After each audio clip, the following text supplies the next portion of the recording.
You're listening to the Turi Writers She Said What podcast. I'm Turi, along with Marcy Persky. There are a lot of things Marcy Persky hates, and I hate being diplomatic. So if you need to vent a little spleen in this installment, you've come to the right place. You're sitting in the dark. Why? I'm feeling a little vampire-ish today. I'm just in a crap mood. I don't want to see the sun because it might cheer me up. That's a crap mood, all right. What happened to you? The world is putting me in a crap mood. I just have to stop reading news, and I can't because I obsessively, have to read every single newspaper, every single news source. Then I have to look at all the fake news sources, and it's just like a never-ending cycle. Are you sorry you retired from being a full-time journalist? Oh, no, not in the least. No, I am not sorry at all. You don't miss it just a little? Not even a smidge. Huh. I do silently judge every single piece that I read, however. Of course you do. I'm one of those, a comic goes before which, and don't use the word that. And I'm just like, yeah, I very carefully scrutinize, and I hate, this is what I hate the most, misspellings in a so-called legitimate newspaper. Well, because they're all using New York Times, Washington Post, the biggies. It's AI and spell check. People assume the computer will do all the work for them. True.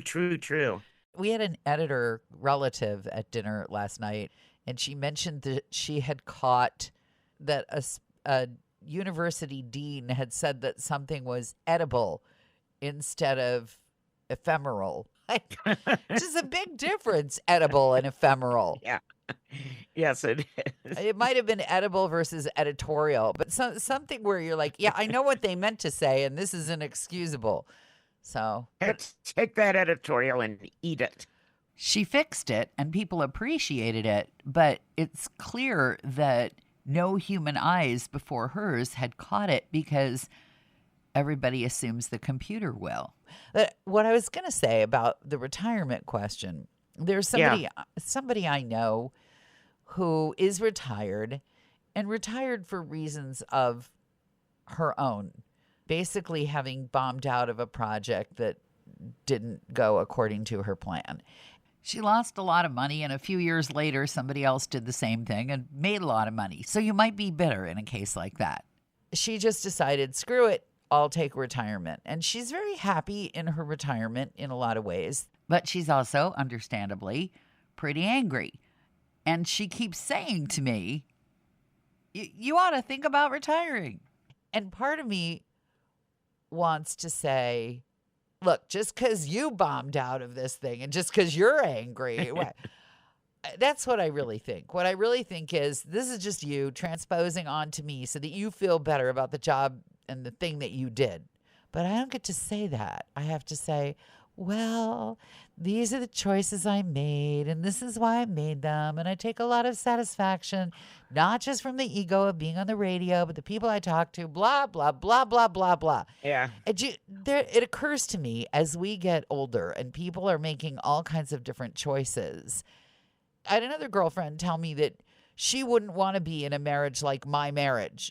And again, I thought to myself, that's because you pick really crappy boyfriends and it blows up in your face. But I don't get to say that. I just have to say, well, that's nice. Why don't you get to say that? Because. Why don't you? Why don't I would say that. Would you say that? Yeah, I'm very defensive about my husband. I think he's lovely. He is lovely. He's a lovely person. I think it was because the spousal unit is not really great about being on time and has certain quirks about certain other things. And this person. Well, who's perfect? Right. Well, it was a really outsized reaction. And it ended up that that person had a lot of other issues and ended up deciding that she'd be better off without me. And it was really very hard. But I thought, I should have seen it coming. All the person was really saying was, I'm seeing a new shrink. I'm crazy. She's crazy. I want to be far away from you. Just get away from me. But they didn't have the parts to say that. So instead, when you don't want to say what you're really upset about, you make it about all this other crapola. And again, you don't really want to say to the person, you're crazy, your shrink's crazy, they're telling you to do crazy crap. You don't want to say, you don't. I would say that. Well, where are You you? go after, I'm the only one that's allowed to talk crap about my husband. If someone else says something about Frankie Yeah. to me, Yes. I'll hit him with my left arm because my right arm doesn't work anymore, Have I which is why I'm retired, by the way. I don't think I ever have said, yeah, it's kind of hard to type on a keyboard with only one arm working. So I was forced into retirement. It's a different animal than just not wanting to do your job anymore. And people can say, oh, there's all these programs that you could speak into and they write for you. They don't like my voice. I have tried all of them. For some reason, they think I'm speaking a different language. It's very frustrating. Well, as you know, my career, I moved back and forth between print and broadcast. I don't miss print journalism at all because they're the enemy now. Oh, come on. Can't be Everybody that bad. hates journalists. Oh, I see what you mean. Everybody hates journalists. I thought you were going to say they were your enemy now because you've been reading misspellings, and I was going to say, no. Hey. Oh, no. I'm saying that people, but back when I was a journalist, there was some kind of respect for the work that you did. The No, work that you think of did. the word. Taking someone's stuff from another website and putting it on yours was called plagiarism. Yes, I had to explain to a young person recently the difference between how you use language to get one or another effect. Like, if I call one group of rampaging girls a gang and the other group of rampaging girls distressed adolescents, you think very differently about those two sets of girls, even though they may be doing the same thing. I had this pounded into my head so hard that it's if I get some kind of brain whatever and don't remember anything, like I don't even remember what your name is, but I will remember if your mom says she loves you, check it out. Yeah, I mean, you need more than one source for everything, and suspiciously, so many of these so-called articles that you see online. Yes. The source is like somebody's butt talking. You know, I had literally. to discipline a friend of mine who works in the industry and who has now 3 times sent me stuff that she got off social media that was attributed to people who never said it or did it. And the 3rd time she did it, I said, you have just trashed. You will not get back your reputation. That's 3 times you've sent me stuff that turned out to not be what you said it was. And I'm tired of source checking this crap you're sending me. Knock it off. And if you actually can source it from a legit source, only then do I want to read it from you. I'm just sad that people read that stuff and believe it. That people have no ambition to take it further and see if another source says the same thing. Or another source says this. Like, that's how I spend my days, and that's why I'm sitting in the dark. That's why my eyeballs are huge right now. Not from drugs, from reading news, and it's all bad. Reading actual news. Actual news. Yeah. And I couldn't find anything good and happy. Nothing? I guess the good and happy, I guess, is sleeping on my couch right now. Frankie came home and you went back to the bed. What happened? Grandbaby. The baby's sleeping on my couch right now. Oh, because you were sleeping on the couch when Frankie was in Chicago. Yes, when Frankie, yes. And then we had that sickness that swept through the house that we did our whole last podcast about. Yeah. Well, of course, Frankie got it Friday. Oh, what you were worried about. Spent the whole weekend leaking from all ends. So I was back in the couch because I didn't want to get it again. excuse-a-rama on that. I'm on the couch because I didn't want to catch it again. You already perjured yourself by saying that you weren't going to sleep in the same bed because you couldn't stand the effluvia. Yeah. So don't tell me it's because you were afraid. You know you're not going to get it again. It's a virus. You just had it. So the real reason you were hiding from your adorable husband was because you didn't want to be around him if he were really sick. So don't try and do the virtuous wife on me because I know better. I made him soup. I made him soup. Which he promptly puked up, I have no doubt. I think, well, somehow Yeah. it came out. Yeah. Yeah. Okay. Well, Okay. You're poisoning him on top of everything else. And I'm trying to think if I've ever said anything bad about him. I don't think I have. No, you haven't. I just wait for you to say bad things in case anything ever comes up. And I don't say that much bad. No, you don't. I keep the bad close to the vest, as they'd say. Every now and then a teeny bit leaks out. Otherwise, I wouldn't believe you were a real person. You really like him, and he's likable. But my point in all this was how... Don't talk crap about my husband. That's the point. No, that's your point. My point is... And you didn't say anything. You did not defend your spousal unit I don't. to this person. I don't. It's not worth it.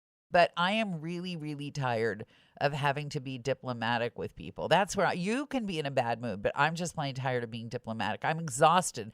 I'm having to be diplomatic the one person ditched me. The other person I still have to deal with. And then there are a whole bunch more people where I just have to put on my happy face. And putting on a happy face when you have to do it, when you have to put on a happy face, it gets exhausting. It is. It gets exhausting saying, sure, yeah, whatever you want, great idea, fabulous. And I think that may be, in the end, why people actually do retire or leave the country or something. They just get exhausted from pretending that they're happy when they want to kill somebody or when they know things about the person they're having to pretend to be nice to that would instantly send them straight to hell, the other person. All I really want is for the earth to open up and swallow them whole. But since in these times that doesn't happen, I have to just be smiling and saying, oh, sure. Mm-hmm. Yeah, absolutely. That's how I feel about Facebook. You're talking about people. I'm talking about like what people write. And it's not so much what they're writing. It's hard for me not to repost things that are true or to argue back when people are putting stuff up that is just so outlandish, outrageous. Because the only reason I stick with, let's say, Facebook is for our podcast. Because both our listeners expect it. And B, because there are some people I want to stay in touch with. And I don't like talking on the phone. I totally distance myself from politics on Facebook. And I want to tell these people, but it won't help. It just won't help. I have watched. No, it doesn't help. I have watched somebody I had a lot of affection for. She wasn't an inner circle friend of mine, but just someone I knew over the years. And she had a hard life. And I've watched her politics just kind of go into this angry, vicious, accusatory place. And even when I disagree with somebody or something, I don't go around blaming and name calling typically. But when people start posting this stuff and they say things like, no one's going to change my mind. You're like, okay, so what do you think? You're going to change my mind? What is your point here other than to vent spleen? And I have a podcast for venting spleen, and I have a radio program now and then for venting spleen. So maybe that's what it is. Maybe because we have other places to vent spleen, we don't have to do it on the internet. Maybe we should cut these people some slack. Would it help them to have a podcast? Would you listen? Well, if they're posting with typos, then you're really going to write them off. That's what I'm talking about. Just take your post about world peace and spell it correctly, and I might actually be in favor of world peace. That's exactly it. Thanks for listening to the Turi Writers She Said What podcast.